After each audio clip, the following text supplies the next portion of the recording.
Law को discuss करेंगे और दूसरी टॉपिक है हमारी सोर्सेस ऑफ लॉ। तो सबसे पहले आते हैं काइंड्स ऑफ लॉ पर। अगर हम काइंड्स ऑफ लॉ पर आएँ तो सबसे पहले जो काइंड है लॉ की वो है नेचुरल लॉ। इसकी डेफिनेशन में अगर जाएं, laws are principles considered as derived from nature and common to all humans।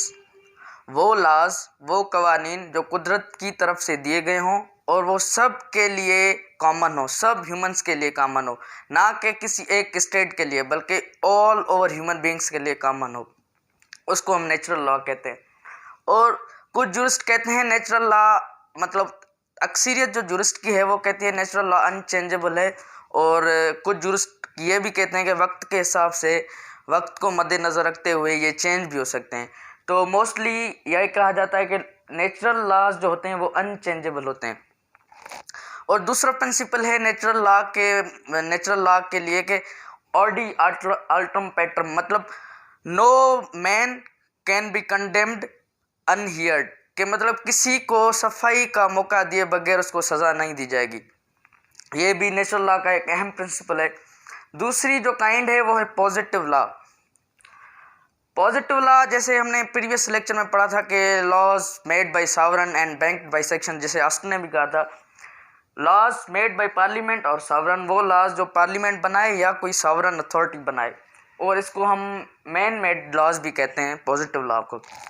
तो असली जो हम पढ़ते हैं वो पॉजिटिव लॉ ही होता है, उसकी काइंड्स पढ़ते हैं हम। तो अगर हम पॉजिटिव लॉ की तरफ आएँ तो उसको दो हिस्सों में क्लासीफाई किया गया है। एक होते हैं नेशनल लॉ जिसे हम म्यूनिसिपल लॉज भी कहते हैं, दूसरे होते हैं इंटरनेशनल लॉ जो बैनुल अक़वामी लॉज होते हैं। National laws made by state for their citizens, वो लॉज जो एक स्टेट बनाए अपने सिटीजन्स के लिए, और इंटरनेशनल लॉ किसी दो स्टेट्स के रिलेशन के लिए लॉ जो बनाया गया है उसको हम इंटरनेशनल लॉ कहते हैं। फिर क्लासिफिकेशन है नेशनल लॉ की। नेशनल लॉ को दो हिस्सों में क्लासीफाई किया गया है, एक होते हैं पब्लिक लॉज, दूसरे होते हैं प्राइवेट लॉज। पब्लिक लॉज जो होते हैं वो डील करते हैं relation between states and their citizens, वो लॉज जो अपने सिटीजन्स और स्टेट के मतलब दरमियान हो वो पब्लिक लॉज होते हैं, और प्राइवेट जो deal between individuals, relation between individuals को डील करें वो प्राइवेट लॉज होते हैं। पब्लिक लॉज में अगर एग्जांपल लें हम क्रिमिनल लॉ, जैसे पीपीसी है, मतलब कोई अगर मर्डर करे तो उसको सज़ा मिलेगी। अगर हम पब्लिक लॉज की एग्जांपल में आए जैसे क्रिमिनल लॉ, कॉन्स्टिट्यूशन लॉ, ये लॉज जो है गवर्नमेंट बनाती है, अगर इसकी कोई वायोलेशन करेगा तो वो मतलब गवर्नमेंट और उसके सिटीजन के दरमियान डीलिंग। दूसरे होते हैं प्राइवेट लॉ। अगर private law relation between individuals जो कि इंडिविजुअल्स के दरमियान डील होकर। नेक्स्ट टॉपिक है सोर्सेस ऑफ लॉ। सबसे पहले हम देखेंगे सोर्स है क्या या सोर्स किसे कहते हैं, उसकी डेफिनेशन को देखते हैं। सोर्स कहते हैं a thing from which another thing has been originated, वो चीज़ जिससे कोई दूसरी चीज़ ओरिजिनेट हो, कोई दूसरी चीज़ दरियाफ्त हो, उसको हम सोर्स कहते हैं। जैसे हम टेबल की मिसाल ले लें कि उसका सोर्स जो है वो वुड ही है, तो सोर्स कहते हैं कि एक चीज़, वो चीज़ जिससे कोई दूसरी चीज़ ओरिजिनेट हो उसको हम सोर्स कहते हैं। तो लॉ के जो सोर्सेज हैं वो तीन हैं, लेजिस्लेशन, प्रेसिडेंट और कस्टम। हम आते हैं लेजिस्लेशन पर। लेजिस्लेशन है क्या? अगर लेजिस्लेशन की मीनिंग पर देखें तो लेजिस्लेशन है टू मेक लॉ। लेजिस्लेशन की मीनिंग है कि टू मेक लॉ, लॉ को बनाना, और उसकी डेफिनेशन है preparing and enacting of rules by legislative body, मतलब लेजिस्लेटिव बॉडी प्रिपेयर करे लॉ, कानून प्रिपेयर करे लेजिस्लेटिव बॉडी। और लेजिस्लेटिव बॉडी अगर हम पाकिस्तान में देखें तो यहाँ नेशनल असेंबली है, फिर बॉडी होती है प्रोविंसेस में, वो प्रोविंशियल असेंबली ही होती है, वो लॉ बनाती है। अगर इसके हम मेरिट्स देखें लेजिस्लेशन के, तो ये डेमोक्रेटिक वे में, मतलब लेजिस्लेशन का जो प्रोसेस है हमारे पाकिस्तान में एक डेमोक्रेटिक वे में, जैसे जो एमएनएज होते हैं नेशनल असेंबली के मेंबर्स, उसको लोग इलेक्ट करते हैं, फिर वो लेजिस्लेशन करते हैं, तो ये एक डेमोक्रेटिक वे है, ये इसका एक मेरिट है, बेनिफिट है। पास थ्रू डिस्कशंस, और ये मुख्तलिफ डिस्कशंस, डिबेट होती हैं पार्लियामेंट में, उसके बाद ही ये मतलब जो लेजिस्लेशन वो बाद में ही की जाती है, थ्रू डिस्कशंस की जाती है, ये भी उसकी एक मेरिट है। अगर डीमेरिट्स पर देखें तो टाइम टेकिंग प्रोसेस है, फिर मेजॉरिटी गेट्स बेनिफिट, मतलब इसमें जो मेजॉरिटी होती है उसको बेनिफिट मिलता है, माइनॉरिटी को बेनिफिट कम ही मिलता है। दूसरी जो सोर्स है लॉ की वो है प्रेसिडेंट। प्रेसिडेंट हम कहते हैं a principle established in previous legal cases that is binding on legal cases. मतलब वो प्रिंसिपल जो पुराने केसेस में, मतलब पुरानी जो जजमेंट्स हैं उसको नए जजमेंट्स पर, मतलब उनकी बस पुरानी जजमेंट पर नए फैसले सुनाना। मतलब जो ओल्ड जजमेंट है जो उसको एक सोर्स के तरीके से लेना कि ये जजमेंट हुई है, अब जो नया फैसला सुनाएंगे वो इसी जजमेंट के ऊपर सुनाएंगे। तो ये एक प्रेसिडेंट है कि ओल्ड जो जजमेंट है उनको सोर्स लिया जाता है फ्यूचर की जजमेंट सुनाने के लिए। और उसकी जो प्रेसिडेंट की काइंड्स हैं, एक होती है अथॉरिटेटिव प्रेसिडेंट, एक होता है परसुएसिव प्रेसिडेंट।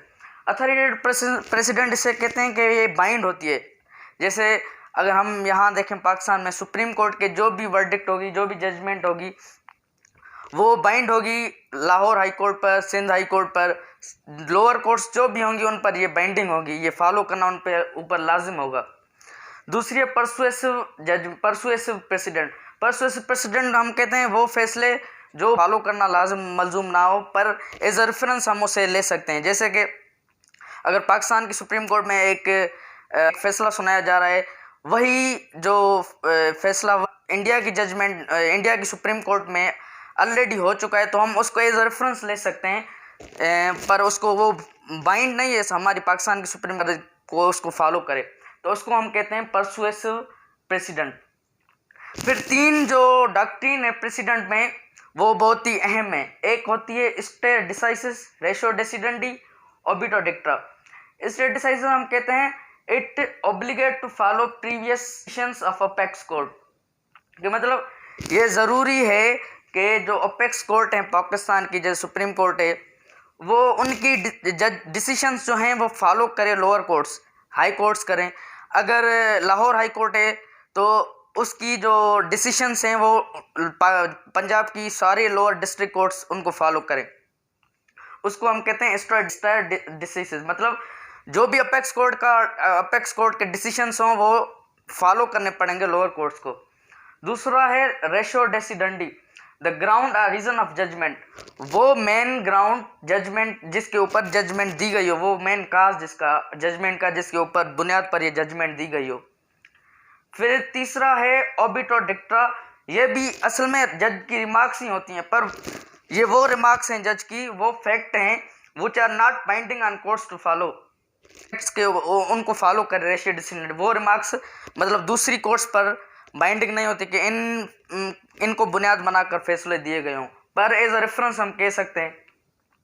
फिर जो तीसरी सोर्स है लॉ की वो है custom, habitual course of conduct that has been established for a long time.